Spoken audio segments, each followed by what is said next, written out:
Aşılan güllü yayrağını batır taşında yatlayan buzlanımı aşılan güllü yayrağını batır taşında.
Cimarın yanına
yalan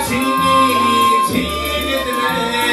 gelinliğine bayarsın var gelin köyüne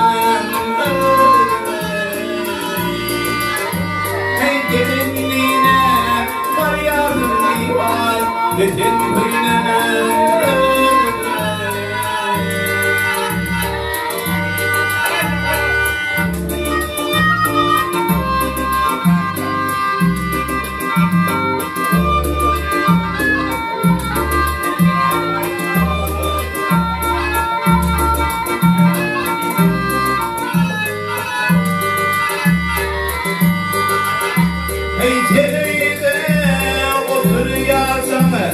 bir görmegen ölgeni sona gelip karanlık yani bir beline bakılıyor ey sona gelip karanlık yani bir beline bakılıyor ey bir piyana çay yeterinde kaynadılar yerinde oturuyorsun vay bölgülü oynadılar hey yerinde oturuyorsun vay bölgülü oynadılar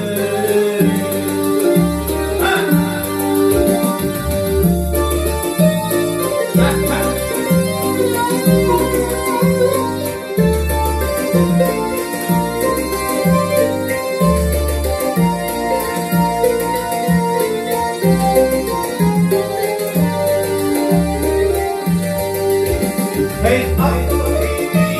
kendi tanda ağır kalmam düşmeyi can ağılır oğlu aklım aldı çok yerine hey can ağılır çok aklım aldı çok yerine hey yanım sineme yalan seni seyredime yeriltireme oturuyorsun vay bölgülü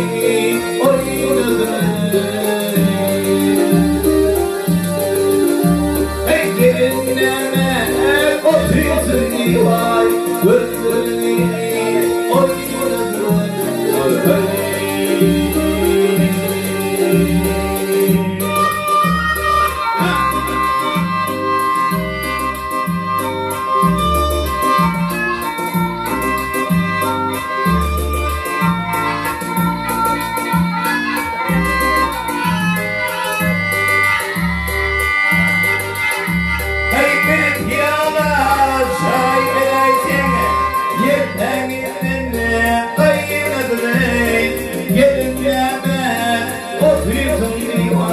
Good.